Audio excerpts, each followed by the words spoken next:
یک بار نشد من بخوام یه انیمیشن معرفی بکنم که بتونم طبق قواعد یوتیوب اینو جوری تعریفش بکنم که برای کودکان هم نمایش بده، اما نمیتونم، چون اینکه این انیمیشن ها یه سری عناصرهای پنهان تو خودش داره، اصلا پنهان هم نیست، آشکاره، مشخصه. خب بعد اینا یه خورده حالت مثبت 18 داره، یعنی به نظر من اصلا مناسب بچه ها نیست. منم که نمیتونم سانسورش بکنم، پس مجبورم اینا رو بگم و توی قواعد یوتیوب، یعنی توی گزینه های ویدیو هم مجبورم برای این ویدیو برای کودکان مناسب نیست لحاظش بکنم. معرفی کلی انیمه های اسپید ایتویل در این قسمت.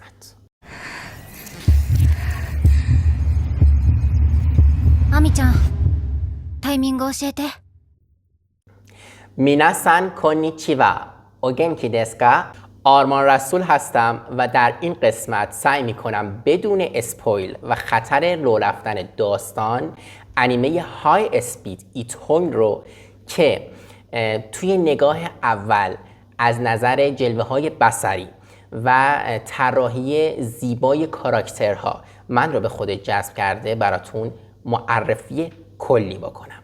با من همراه باشید.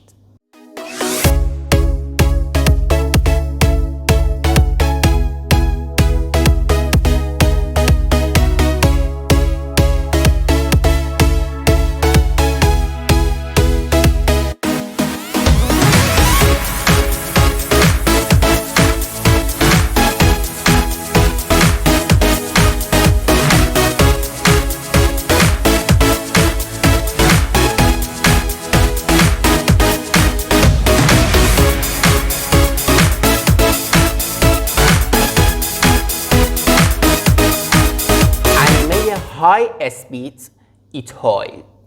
قبل از اینکه شروع بکنم به معرفی کلی این انیمه، لازمه که یک سری اطلاعات از این انیمه بهتون ارائه بکنم. وقتی که انیمه رو توی گوگل سرچ بزنی، متاسفانه ژانر این اثر رو نوشته علمی تخیلی، اما برای اینکه مطمئن بشیم از ژانر اثر، بهتره به منابع و مأخذهای معتبرتری رجوع کنیم، مثل مای انیمه لیست و IMDb یا حتی شرکت هایی که وظیفه پخش آنلاین این اثر رو دارن.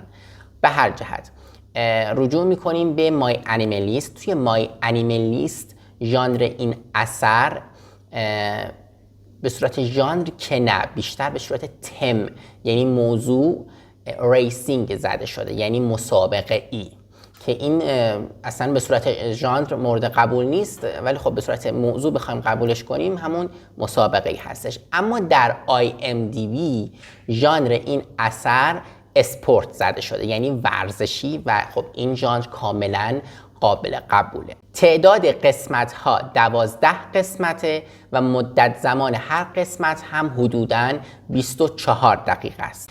نمره انیمه لیست 6 و 16 از 10 هستش و نمره IMDb هم 6 و 3 از 10 هستش، که مشخصه که مخاطبین و طرفداراش کاملا روی یک نمره متفق القول هستند.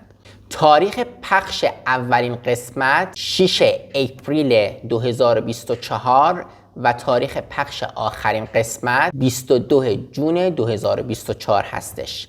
شرکت سازنده استودیو ایکت، نویسنده تاکامیتسو کنو و کارگردان هم کیتارو موتوناگا هستش. پخش این اثر هم شنبه ها ساعت 1:53 صبح بوده. از لحاظ رتبه بندی محتوا توی سایت انیمه لیست زده PG-13، یعنی مناسب برای افراد بالای 13 سال، اما توی سایت IMDb زده TV-14، یعنی مناسب افراد بالای 14 سال. اما این قسمت رو برای والدین میگم، کسانی که میخوان این انیمه رو برای فرزندانشون انتخاب بکنن، بدونن که محتوا به طور کلی از چه قراره. سکس و برهنگی نداره، خشونت و خونریزی نداره، الکل، مواد مخدر و سیگار محتوایی که همچین چیزایی داشته باشه نداره، صحنه‌های ترسناک و مهیج هم قاعدتا نداره. اما فحاشی به صورت خفیف و ملایم یک کوچولو داره. این مورد رو در نظر داشته باشید. اما میرسیم به تاریخچه تولید این انیمه. خب این انیمه در ابتدا از روی یک مانگا به همین نام، البته با یک اسم طولانی تر که اسمش فوق‌العاده سخته و این زیر می نویسمش، اقتباس و تولید شده. متاسفانه یا خوشبختانه شو نمیدونم، اما اسم این انیمه مخصوصا قسمت ایتویل به بعدش کاملا وامدار اسم زبان فرانسوی هستش. نمیدونم چرا اینجوریه. اینکه صنعت انیمه خلاصه جدا از کاراکترهایی که میسازه که قاعدتاً باید ژاپنی باشن و ژاپنی نیستن، میاد و از زبانهای دیگه استفاده میکنه. این موضوع کاملا رو مخ منه و رو اعصاب منه. نمیدونم چرا وقتی خودش داره یه کار ژاپنی تولید میکنه باید بیاد از زبانهای دیگه و از کاراکترهای دیگه استفاده بکنه که اصلا ژاپنی نیستن و مال شهر دیگه هستن. جدا از اینکه نقطه ضعف این مورد رو این انیمه داره. به هر جهت نویسنده مانگا چیاکی میسونو هستش و عمده مخاطبهای این مانگا هم بخش شونن هستش. حالا شونن چیه؟ برای اونایی که نمیدونن میگم. بخش شونن به عمده مخاطبهای اطلاق میشه که معمولاً مخاطبهاش پسرهای 8 تا 18 سال هستن. اما اونقدر این سبک از مانگا طرفدار زیادی پیدا کرده که دخترها و پسرهای جوان، یعنی بالاتر از 18 سال هم طرفدارش هستن و به این مخاطبهای سری قبل که گفتم اضافه میشن و مخاطبهای مانگاهای شونن رو تشکیل میدن. در تاریخ 15 جولای 2022 یعنی 24 تیر 1401 آقای تاکویا فوجیما که به عنوان طراح کاراکترهای اصلی اعلام کرد که یک پروژه جدید انیمه از این مانگا در دست ساخت قرار داره توسط استودیو ایکت و بالاخره بعد از 2 سال انتظار اولین قسمت این انیمه در تاریخ 6 اپریل 2024 یعنی 18 فروردین 1403 پخش شد و قسمت آخر هم همونطور که قبلا گفتم در تاریخ 22 جون 2024 یعنی 2 تیر 1403 پخش شد.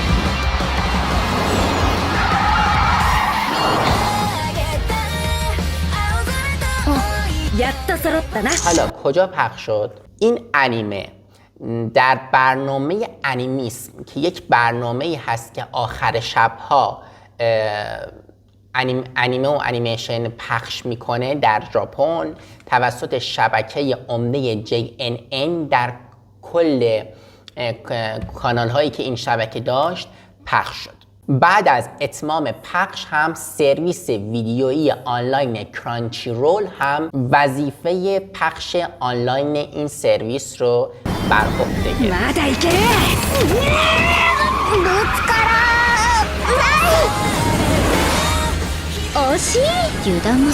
اما داستان ستاره پرسرعت چیه؟ ببینید ستاره پرسرعت توی یک دنیایی میگذره که در آینده ای دور و زمانی که تکنولوژی به شدت پیشرفت کرده و در یک همچین دنیایی بشر روی یک نوع انرژی کار کرده که این انرژی معروف هست به هایپرد پرفورمنس اکسید ریاکتور. حالا این هایپرد چی کار میکنه؟ این انرژی اومده و روی یک سطح از ماشین ها کار کرده و کاری کرده که این ماشین ها قدرت و سرعت به شدت بالایی داشته باشن و همین هم باعث میشه که یک سری مسابقات در سرتاسر اون کشور و حالا به قولن این جهان ایجاد بشه. برای چی؟ برای اینکه بهترین رقیب و بهترین اتومبیلران در این مسابقات مشخص بشه. یکی از این مسابقات اسمش هست نکس. مسابقات درسته، مسابقه نکس. این مسابقه جهت پیدا شدن سریعترین رقیب ایجاد شده. هدف از ایجاد این مسابقه جدای از اینکه بهترین اتومبیل ران‌ها رو مشخص بکنه اینه که رقابت بسیار شدیدی بین گروه‌ها و افراد مختلف در بیاره. حالا این که میگم رقابت بین گروه‌ها داشته باشه چیه؟ اینه که این مسابقه اتومبیل رانی رو خیلی خیلی خیلی زیبا میکنه و متمایز میکنه از اثرهای دیگه ای که حالا ما تا حالا دیدیم، مثل بازی‌های ویدیویی، گیم‌هایی که از ماشین ها هست و حالا توی ژانر ریسینگ هستش و مسابقه هست. 私たちは挑戦者。ドーンとやってきなさい。 نفرات اول و دوم و حتی سوم این مسابقات مشخصه. خب اینا کسی هستن که مسابقات اصلی رو میبرن، اما افرادهای مختلفی کم کم میان داخل این داستان و توی این مسابقات شرکت میکنن که بتونن اون نفرات اول و دوم و سوم رو شکست بدن. این یکی از سیاست‌های جالب و بدجنسانه این شرکت هست، این مسابقه نکس هستش، تا بتونه افراد رو به خودش جذب کنه برای رقابت، چیزی که شعار این اصلا این مسابقات هستش. 知ってる。これが怖くて楽しいことも。行こうか、アミちゃん。 ببینید، نفر اول مسابقات به طور کلی و به طور میانگین آقایی هستش که مسلماً همونطور که قبلا هم گفتم این آقا اصلا ژاپنی نیست.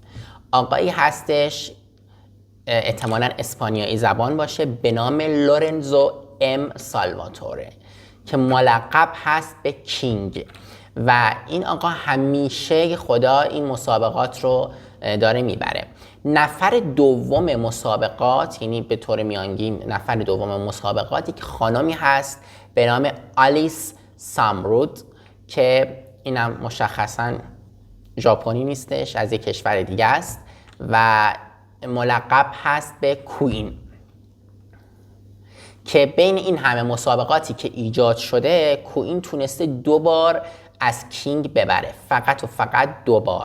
قبل از اینکه ادامه خلاصه داستان رو بگم باید به یک سری عناصری که توی داستان هست بپردازم. اول از همه شخصیت ها هست، یعنی ترکیب کاراکترهای داستان هستش. ببینید شما وقتی انیمه رو پلی میکنی که نگاش بکنی میبینی شکل ما بقیه انیمیشن ها یا به قولن انیمه ها نیستش. خب خیلی تفاوت داره، بیشتر شکل حالت بازی های کامپیوتری داره. اگه من در جایگاه منتقد اینجا نشسته بودم قطعا میگفتم این نقطه منفیه، اما من در جایگاه منتقد اینجا نیستم، در جایگاه یک بیننده هستم که میخوام از یک انیمه لذت ببرم و خب شروع کار من با دیدن این انیمیشن به همین شکل هم بود، یعنی لذت بردن ازش و این خیلی قشنگه. اینی که متمایزش میکنه از مابقی انیمه ها اینی که شکل بازی های کامپیوتری. البته یه نکته بگم، یک جاهایی هم تو ذوق میزنه ها، اما بد نیست. خب ببینید این طراحی کاراکترهای داستان جدای از اینکه شکل بازی‌های کامپیوتریه، خیلی هم شکل اینو تبدیلش کرده نه که شکل انیمه باشه، بیشتر کردتش شکل انیمیشن های آمریکایی و اروپایی.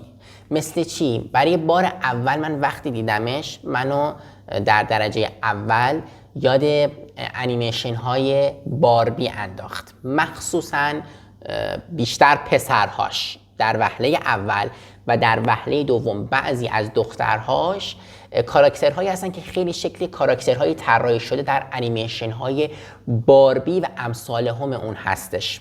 و خب این دخترها و پسرها که شکل کاراکترهای آمریکایی هستن بسیار زیبا هستن، خیلی خوشگل و زیبا طراحی شدن، اندامهای خیلی قشنگی دارن و این در وهله اول یک المان خیلی مثبتی که تو رو مجذوب میکنه که حداقل از لحاظ جلوه بصری این انیمه رو نگاش بکنی. 待っていたわリンダーリンクイーンの敵になりそうなドライバーを徹底的に潰す。ロレンツォ M サルバトーレキングと呼ばれている。 تندروهایی که یا بهتره بگم بزرگراهایی که این مسابقات داخلش شکل میگیره و ماشین ها باید توی اون به رقابت بپردازن، به درجات مختلفی از آسونی به سختی داره و این آسون به سختی رو چی معین میکنه؟ به جاده های پرپیچ و خمی که در این بزرگراه یا تندروها قرار گرفته. و توی قسمت اول جایی که دو تا دختر دارن راجع به این بزرگراه صحبت میکنن، البته لازم به ذکر بگم این بزرگراه ها در هر مسابقات و در هر راندی ممکنه در کشورهای مختلف انجام بشه و در هر راندی متفاوته. ممکنه یه جا مثلا آمریکا باشه، یه جا ژاپن باشه، یه جا ایتالیا باشه، یه جا موناکو باشه، تو جاهای مختلف هستش. و این دو تا دختر وظیفه اینا دارن که راجع به بزرگراه ها توضیح بدن. به هر جهت این دخترها وقتی که دارن توضیح میدن یک موسیقی متنی اینجا پخش میشه که تو رو میگم که خیلی شکل انیمیشن های باربی هستش و تو رو یاد انیمیشن های باربی مثل دریاچه قو، باربی در فندق شکن و اینجور چیزها میندازه که واقعا خاطر انگیز هست و جالبه و از انیمه های دیگه متمایزش میکنه. 実は引きこもってた時があって、そんな私を引っ張り出してくれた人たちがいて、その期待に応えたいから私はここで勝ちたい。 یک سری عناصر جالب توی این انیمه وجود داره. اینی که میپردازیم به نفر سوم تا حالا چهارم یا پنجم ششم کسانی که در قسمت اول وارد مسابقه میشن. ببینید نفر سوم اسمش هست ریچارد پارکر. خب ریچارد پارکر دقیقاً ملقب هست به سپر کوئین. یعنی چی؟ یعنی ببینید این توی این مسابقات که هیچ حد و مرزی هم نداره و البته که 100% یک سری قانون وجود داره، ولی این قانون ها راجع به شخصیت ها صدق نمیکنه، راجع به نحوه رانندگی کردن و اتومبیل رانی صدق میکنه. به عنوان مثال همین آقای ریچارد پارکر به اون که ملقب هست به سپر ملکه در اصل داره بازی میکنه و تو این بازی ها کاری میکنه که حالا یا میاد جلوی ماشین های پشت سرش یا اینکه حالا اونا رو میزنه بهشون حمله میکنه با این ماشینه که از دور خارجشون کنه که اینها نتونن از ملکه یعنی آلیس جلو بزنن. برای همینم هست که اسمش سپر ملکه هست و این قانون خاصی توی مسابقهشون نداره و این خیلی جالبه. یک سری از جاهایی از داستانم هست که آلیس دنبال اینه که یک سری اتومیران هایی رو جمع بکنه برای خودش که بتونه نقش سپرش رو بازی بکنن. یعنی اینکه اونها میان توی داستان نه به خاطر اینکه برای خودشون مسابقه بدن، میان مسابقه میدن که وارد تیم آلیس بشن و برای آلیس مبارزه بکنن که آلیس بتونه نفر اول بشه. نفر چهارم فالک هستش، فالک اوگو. و نفر پنجم هم که مثل اینکه یک تازه وارد هست ما باش آشنا میشیم به نام خانم لیو یوران و نفر ششم هم سوفیا هستش. خب اینها در قسمت اول نقش های اصلی رو دارن. توی مسابقات یک گزارشگر وقتی اون بالا داره گزارش این حالا مسابقه رو میده یه جمله اینو میگه که خیلی جالب نیست و دور از منطقه و اونم اینی که داخل این ماشین ها یک هوش مصنوعی به کار رفته که هر چقدر هم که راننده ها وحشی باشن و بخوان به حالا اون رقیبشون حمله بکنن، هوش مصنوعی جوری تعبیه شده که یک مقدار فاصله رو با اون راننده حفظ میکنه و اما در ادامه این که میگه با وجودی که این فاصله رو حفظ کنه، اما همچنان راننده میتونن پدال گازشون رو محکم و محکمتر فشار بدن که به جلو برن. این یه خورده عجیب و غریبه، یعنی دور از منطقه. یعنی چطور میشه که هوش مصنوعی یک سری از فاصله رو حفظ بکنه اما همچنان راننده میتونن پدال گاز رو فشار بدن؟ خب هرچی پدال گاز فشار بدن طبق قانون فیزیک قاعدتا این باید بره جلو، اما میگه که این هوش مصنوعی این فاصله رو حفظ میکنه. این یه خورده نکته منفی برای این انیمه است و حالا یا مانگا یا انیمش فرق نمیکنه و توی ذوق میزنه. توی انیمه یه قسمت هایی وجود داره، نه فقط توی این انیمه، متاسفانه توی خیلی از انیمه ها یه قسمت هایی وجود داره که مثلا اتفاقات داستان در حال رخ دادنه و 2 نفر یا 3 نفر هستن که پشت پرده یهو وسط اتفاقات داستان اون اتفاقات رو دارن تماشا میکنن و میبینن اینو. توی این انیمه هم مستثنا نیست. به عنوان مثال وسط مسابقی داره مسابقه انجام میشه، 2 شخصیت هستن که این 2 شخصیت در آوردن یکی از شخصیت‌های کلیدی و اصلی این انیمه در قسمت‌های بعدی خیلی مهم هستن. دارن راجع به این مسابقات صحبت میکنن و ارزیابیش میکنن، نه مثل یک گزارش ها، نه مثل اینکه دارن یه اطلاعاتی به بیننده میدن و این کار خیلی رو مخه. یعنی تو بیشتر انیمه ها این اتفاق میفته. میدونم یه جاهایی اوکیه، یه جاهایی خوبه، ولی یکی از دلایلی که باعث میشه که من خیلی سمت انیمه نرم و نگاش نکنم این المان های منفیشه که یکیش اینه. حالا مورد دیگه هم هست که جلوتر میگم و این رو اعصابه. خب انگار نمیدونم یه جوریه خیلی برای من جالب و شگفت انگیز نیست. خب جلوه های بصری طراحی کاراکترهای داستان هم فوق‌العاده زیباست. همونطور که بهتون گفتم خیلی جاها شکل آدم‌های اروپایی و آمریکایی، انیمیشن‌های آمریکایی و اروپایی میشه. شخصیت‌های خانمش و بعضی از آقاهاش هم خیلی منو جذب کرده. اصلا یکی از دلایلی که من جذب این انیمه شدم تو همون نگاه اول بدون اینکه بخوام داستان رو بدونم چیه، اینه که جذب طراحی کاراکترها شدم. اینقدر اینا زیبا هستن، خوشگلن، اندامهای خیلی قشنگی دارن. از جمله شخصیت ریندو، شخصیت هیکاری هیناتا، شخصیت لیو یوران، سالواتوره کوماچیتووا، توکیتو سوفیا بی توکیتو و کاناتا آساکاوا. نه ببینید این بین این تمام شخصیتی که واقعا خیلی قشنگ طراحی شدن، شخصیت کاناتا آساکاوا اصلا من دوستش ندارم، اصلا به چشمم نمیاد. به نظر من خیلی مصنوعی، که از به نظرم خیلی بد طراحی شده. البته شاید به خاطر لباسش هم باشه. تو همون قسمت اول و دوم یک لباس حالا مسابقه که پوشیده به اون رنگ چشمی که داره به نظر من خیلی مصنوعی شده و اصلا جالب نیست. اما توی قسمت ششم یک لباسی پوشیده که انگار میتونی این طراحی شخصیت رو تحمل بکنی، اوکیه، میبینی ملموسه، میتونی، یعنی از لحاظ فکری قابل لمس هستش و باهاش نقطه نظری نداری. ولی توی قسمت اول و دوم اینجوری نیست و به نظرت خیلی بد شکل شده. اما 2 شخصیت هست، 3 شخصیت مهم، یعنی رین و لورنزو ام و شخصیت کاگورا چیتوسه یا چیتوسه کاگورا باید باشه. بله، چیتوسه کاگورا. این 3 تا به شدت زیبا هستن و یک سری المان‌های زیبایی جنسی با خودشون دارن.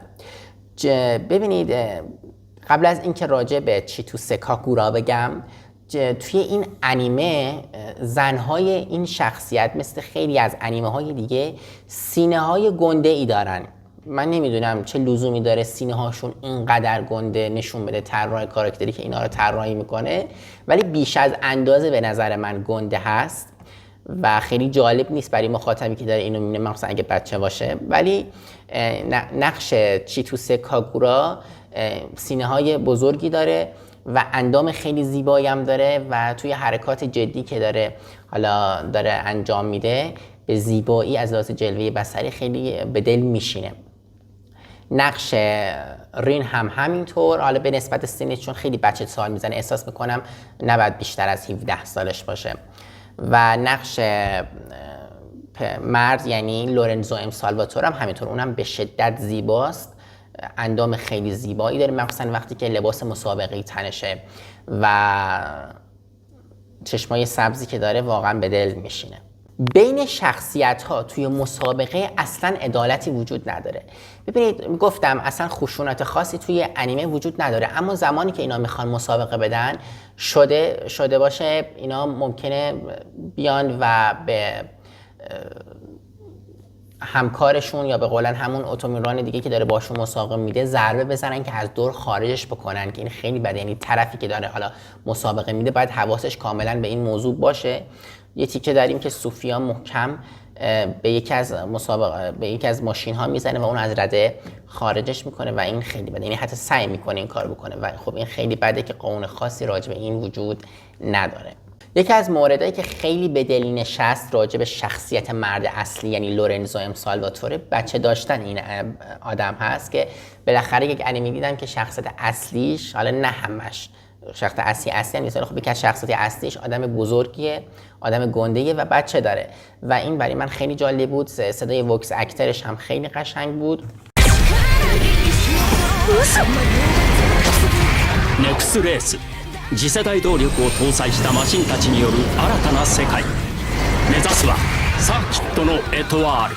توی انیمه خیلی از شخصیت ها مثل گزارشگرها، مثل مردم عادی و حتی کسانی که اون پشت دارن مسابقه میدن همراه با کینگ و کوئین انتظار ندارن که خودشون ببرن. جالب اینه که انتظار دارن و میدونن که کینگ و کوئین خودشون رو ببرن. شخصیت پردازش خیلی جالبه، این که همه میدونن که کینگ و کوئین حتما مسابقه رو توی رتبه 1 و 2 میبرن و نمیتونن به پای اون برسن و این یه خورده آزاردهنده است. این که چرا فقط کینگ و کوئین، چرا آدم‌های دیگه نمیتونن این مسابقه رو ببرن؟ اوایلش اینطور به نظر میاد که این یه المان منفی برای انیمه هستش.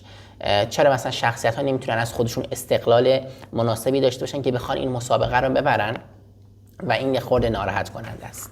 彼女のおかげで退屈しない。とりあえずはね。まだまだ早くなりますよあの子。リボルバースト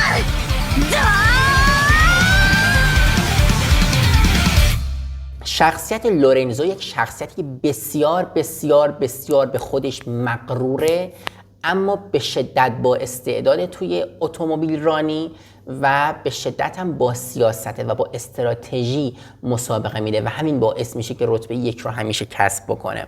و مثلا توی استراتژیش خیلی جالبه، حالا الان یادم نیست که بخوام بهتون بگم، ولی اونقدر قدرت داره و چیز داره، استعداد درونی داره و همیشه رتبه 1 رو میاره که بیشتر مسابقات، یعنی برای مسابقه نکس محدودیت زمانی گذاشته شده چون این رقیب خیلی بی‌بدیله و خیلی قدرتمنده، هم لورنزو و هم کوئین یعنی آلیس، ولی بیشتر به خاطر لورنزو اونقدر قویه که حالا هیئت مدیره مسابقات اومده و دور مسابقات رو دور که نه تعداد مسابقات در سال رو به 1 بار محدود کرده. چرا؟ که آدم‌ها بتونن، اونایی که میخوان شرکت بکنن بتونن خودشون رو برسونن به قدرت لورنزو تا مسابقه بتونه یک معنی خاصی پیدا بکنه برای کسی که دارن میان و مسابقه میدن. اما از شخصیت اصلی بگم که هنوز نگفتم. بله، هنوز شخصیت اصلی وارد داستانی نشده.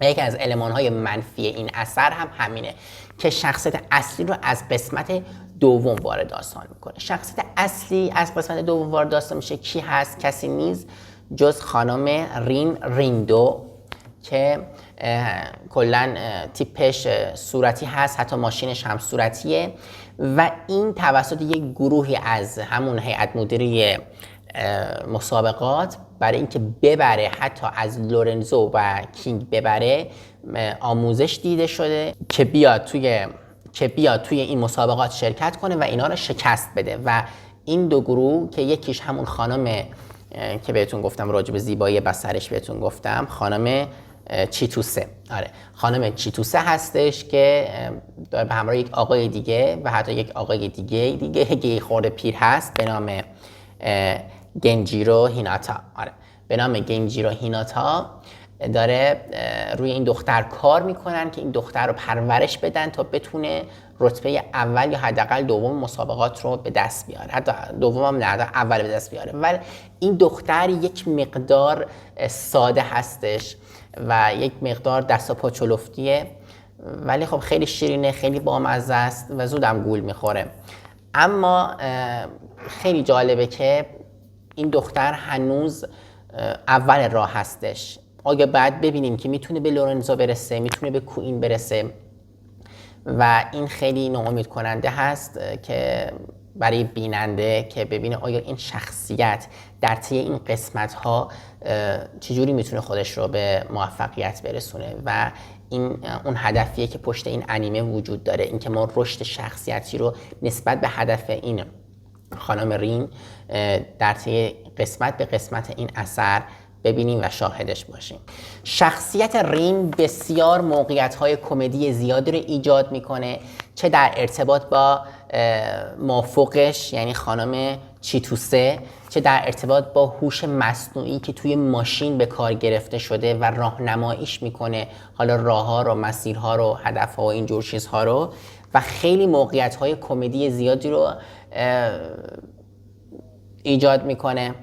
یه قابلیتی که وسط مسابقه وجود داره که طبیعتاً هم باید باشه و ما تو خیلی از بازی‌های ویدیویی یه ریسینگ دیدیمش، اینی که وسط مسابقه وقتی که خود ماشین حالا هوش مصنوعی هست احساس میکنه که تایر خرابه، چه میدونم ماشین باید سرویس بندی بشه و اینا، یک سری جایگاه‌های وجود داره که اینا میتونن سریع برن و حالا سرویس دهی کنن ماشینشون رو به صورت خودکار، خود حالا اون دستگاه خودش رو سرویس دهی میکنه و این خیلی جالب. شخصیت رین علاوه بر این که خیلی ساده و مهربونه، یه شخصیتیه که میتونه یک نمادی برای آدم‌های ژاپنی، حتی کشور ژاپن باشه. اون به شدت به ارزش‌های فرهنگی پایبنده و همیشه غذای ژاپنی میخوره، در قبال حالا لورنزو و کوئین که حالا مثلا یعنی ژاپنی نیستن و این تبادل فرهنگی که توی این انیمه وجود داره بسیار با ارزشه. شخصیت کوئین اما یک شخصیتی که جاه طلبه، همیشه دنبال رتبه 1 یعنی کینگ هستش، نه اینکه بخواد باهاش کاری کنه، منظورم اینه که همیشه دنبال این که از کینگ جلو بزنه و به شدت هم خرافاتی هست، یعنی همیشه سراغ فالگیر میره که بگه که آره مثلا امروز توی مسابقه فالم چی میگه، مثلا حالا فال حافظ ما یه همچین چیزی داره و یه خورده بچه بازی در میاره، شیطنت‌های دخترونه داره، دنبال انتقام هستش، ولی انتقامش در حدی نیست که بخواد بد باشه برای کسی، نه، ولی خب اون اگه کسی باشی کار کنه یه انتقام ریزی مثل خودش از طرف میگیره. یکی از نقطه منفی های داستان اینی که تمام شخصیت ها از قسمت 1 تا 4 حالا به صورت ریز و درشت و اینجور چیزا نشونش داده بود اما بهش رسیدگی نکرده بود و تا قسمت 4 یک جا اونها رو معرفی میکنه. یعنی ما تمام آدم های مسابقه رو یک جا توی یک جشنی که برای اینها ترتیب داده شده میبینیم که این یک المان منفیه. خب من طرفدار اینجور پردازشی نیستم که مثلا یکی بیاد نشون میده بعد یک جا بخواد معرفیش کنه، خیلی جالب نیست. من ترجیح میدم همون اول با شخصیت آشنا بشم و این یک المان کاملا منفیه برای حالا چه این انیمه چه هر انیمه دیگه اینجاست که متاسفانه من هر انیمه دیدم همین جوری بوده. این یکی از نکته دوم منفی هست که باعث میشه من خیلی سمت انیمه نرم به طور کلی. خب با رشد شخصیتی رین هم ما مواجه میشیم از قسمت 1 تا بره بالا. رشد شخصیتش خیلی جالبه. ببینید فقط رین نیستن، شخصیت های دیگه هم هستن که دنبال اینن که به هدفشون برسن و هم رشد شخصیتیشون نسبت به هدفی که دارن دنبال میکنن رو میبینیم که دنبال رتبه 1 بودن هستن و این خیلی جالبه و بیننده رو ارضا میکنه که آره بالاخره شخصیت اصلی قدم به قدم و قسمت به قسمت داره به اون چیزی که میخواد میرسه. یکی از نکته بعدی منفی این انیمه اینه که روی بعضی از شخصیت ها که گذرا هستن یا بیشتر از چند ثانیه نمیخواد نشونشون بده، از لحاظ طراحی کاراکتر روشون کار نشده. یعنی صرفا حالا براشون اندام کشیدن، صورت کشیدن، حالا مو دارن و اینا و خیلی روی گوش و لب و دماغشون اینا کار نشده و روی چشمشون هم حتی یک عینک با شیشه آبی رنگ زدن که چشمشون معلوم نباشه و این هم یک نکته منفی دیگه است. خیلی جالب نیست به نظر من. حالا نمیدونم به خاطر بودجه بوده، به خاطر چی بوده، شاید هم به خاطر بودجه اینا هم نباشه، شاید به خاطر این باشه که خب آقا مثلا این شخصیت مهم نیست پس روش کار نکنیم که بخوایم شخصیت بسازیم. این به نظر من خیلی جالب نیست و نکته منفی برای داستان داره. از لحاظ اینکه به ژانر علمی تخیلی هم پایبند بوده، هرچند که ژانرش علمی تخیلی نیست و ورزشیه، اما خب چون توی دنیای علمی تخیلی میگذره خیلی هم پایبند بوده، چه از نظر ماشین هایی که حالا وجود داره، ماشین مسابقات که این ماشین ها من رو یاد انیمه مگامن میندازه، انیمه نوستالژی مگامن خیلی جالبه و واقعا اینو توی ذهن من همیشه مرور میکنه. بعد واقعیت مجازی وجود داره، هوش مصنوعی وجود داره. از این نظر بخوایم به المان‌ها و عناصر ژانر علمی تخیلی بهش تکیه کنیم خیلی جالبه و اوکیه. توی قسمت پنجم و زمانی که داره مسابقه انجام میشه، بالاخره یک جایی هست که یک موسیقی همراه با یک خواننده که داره میخونه هستش که اینجا واقعا داستان دلنشین رو به ارمغان میاره که وقتی بیننده داره میبینه به اون حالا جلوه های بصری زیبا، اون رنگ های قشنگی که داره میبینه، به اون مسابقاتی که داره انجام میشه واقعا ارضای روحی میشه و هیجانی میشه از دیدن این مسابقات. همونطور که قبلا هم گفتم توی هر قسمت ما شاهد حالا یک مسابقه هستیم و یکی دو قسمت مثلا مسابقه نیست و داریم راجع به شخصیت ها بیشتر میفهمیم و انیمه داره راجع به اونا پردازش میکنه. اما بالاخره در قسمت ششم ما متوجه میشیم که رین خیلی رشد کرده و میتونه خیلی از رقباشو با استفاده از ماشینش و با استفاده از قدرتی که داره بزنه جلو و بره سمت نفر سوم چهارم و این خیلی خوبه و این خیلی جالبه که این شخصیت تونسته اینقدر رشد بکنه و فوق العاده شخصیت پردازه این انیمه هم بسیار عالی هستش. ببینید شخصیت هایی که حالا بالاتر از، یعنی رتبهشون بالاتر از رین و دوستاش هست، شخصیت یوران، سوفیان، این دخترها یک شخصیتی دارن که بالاخره میتونن با رین و دوستاش وقت بگذرونن، چیزی که در عمل اون سه تا فکر میکنن که نه ما نمیتونیم با این بالایی یا مثلا وقت بگذرونیم. وقتی اینا باشون وقت میگذرونن میفهمن که نه، برخلاف اون چیزی که اینا از این دخترها دیدن یا حتی از کوئین دیدن یا حتی از لورنزو دیدن، خب اونقدر هم توی واقعیت مرد یا زن اقتدار و عمل نیستن. یعنی چی؟ یعنی ممکنه ترسو باشن یه جاهایی، ممکنه دستشون بلرزه، اونها هم با وجودی که رتبه 1 هستن ممکنه دستشون بلرزه و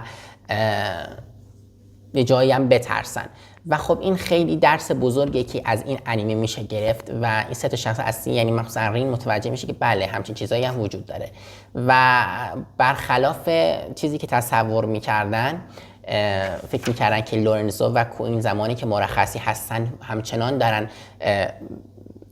در حال تمرین هستن و خب همیشه تمرین میکنن، برای همین هم هست که همیشه میبرن. اما نه، اونها یه استعدادی دارن تو اتومیرانی و خب قبلا اونقدر تمرین کردن که حالا وقتی که مرخص میشن به تمرین نمیپردازن، بلکه میرن حالا مثلا لورنزو با بچهش وقت میگذرونه و کوئین هم حالا به یه سری بازی هایی که دوست داره، حالا دوست داره از بچگی داخلش مونده داره بازی میکنه و اینا متوجه میشن که نه، اون کسایی که خیلی بالا دارن میبیننشون و اونا میخوان به جایگاه اینا برسن، در واقع وقتی که فکر میکنن توی مسابقه نیستن، در حال تمرین کردن نیستن که بخوان به خودشون سختی بدن. اونها هم یه زندگی ساده و نرمالی دارن و علایق خودشون دارن و اونا رو دنبال میکنن و این یه درس بزرگی که به شخصیت های انیمه میشه داد. و باز هم تأکید میکنم که توی انیمه یک قسمت هایی وجود داره که گفتم شکل انیمیشن های آمریکایی و اروپایی میشه و از نظر من نگاه کن، تو جایگاهی نیستم که بخوام بگم الان تو جایگاهی نیستم که بخوام بگم این خوبه یا بده. من دوستش داشتم، میدونی که شکل انیمیشن آمریکایی اروپایی میشه، دوستش داشتم، خیلی هم دوستش داشتم و یه تیکه هم داریم که این دوربین هست، حالا فیلم، حالا نمیشه گفت دوربین، بهتره بگم انیمه یه قسمتی داره که پلان و سکانس میره سمت آسمون و بالای ساختمون رو نشون میده و این نوع تحول و این نوع انیمیشن سازی خیلی شکل انیمیشن سازی آمریکا و اروپا هستش و من میپسندمش، چون که یکی از دلایلی که باعث شد من این انیمه رو نگاه کنم جلوه بصری و طراحی زیبای کاراکترهاش بود. برای همین هم من خیلی میپسندمش. در آخر باید بهتون بگم که مجدد که این انیمه به 2 دلیل خیلی مهم میشه نگاش کرد. من خودم شخصا تا قسمت 6مش بیشتر نگاش نکردم، اما تا همین قسمت 6م هم کفایت میکنه برای معرفی کلی یک اثر که آیا اصلا شروعش کنیم. من کاری به پایان اثر ندارم. خب من اصلا از اون دسته از بیننده‌ای نیستم که بگم خب حالا آخرش اگه آخرش قشنگه من نگاه کنم. نه، به نظر من اتفاقاتی که در قسمت‌های مختلف میفته مهمه تا پایانش. حالا نه که پایان مهم نباشه، ولی این اتفاقاتی که از قسمت اول تا حالا تا هر چقدر میره جلو میفته این خیلی مهمه که بعد اون رو ببینیم. برای همینم من اینجوری ترجیح میدم به معرفی بپردازم و بعد همینم میگم که 6 قسمت یعنی نصف سریال کاملا کفایت میکنه برای اینکه معرفیش بکنی. و دلایل من هم همینا بود که اولا جلوه بصریش، شخصیت ها بسیار زیبا هستند و از زیباییشون تو لذت میبری، حالا چه این شخصیت های زیبا خانم ها باشند و چه آقایون باشه، و چون بیشتر شکل بازی کامپیوتری و بیشتر از اون شکل انیمیشن سازی آمریکایی هستش بیشتر میتونی ازش لذت ببری. دلیل دومم هم برای دیدنش کمدی های موقعیتی هستش که رین، شخصیت رین، حالا گفتم توسط مثلا در قبال هوش مصنوعی ماشینش داره، توسط چیتوسه داره، درست گفتم آره اسمشو، توسط چیتوسه داره، توسط هیتاکه حتی داره، ببخشید هیکاری، توسط اون حالا دوست صمیمیش که نیست، اون کسی که حالا داره راهنماییش میکنه برای رانندگی ماشین، هیکاری هستش، توسط اون داره. یه سری کمدی های موقعیت خیلی خیلی خیلی زیبایی داره و تو رو به خنده وامی داره، باعث میشه که تو بخندی و این باعث میشه که تو بری سمت همچین انیمه‌ای و نگاش بکنی و لذت ببری، هم از رنگارنگیش لذت ببری، هم از جذابیت بصریش لذت ببری، هم از زیبایی شخصیت‌ها لذت ببری و هم باهاش بخندی و این خیلی خیلی خیلی خوبه. بهتون پیشنهاد میکنم این انیمه رو نگاه بکنید و مطمئن باشید که از دیدنش پشیمون نمیشید. امیدوارم معرفی من باعث شده باشه که شما برید و شروع بکنید به دیدن این انیمه و کاملا هم ازش لذت ببرید. ممنون از اینکه تا آخر ویدیو همراه من بودید و توی ویدیوی بعدی میبینمتون. هاده بای بای.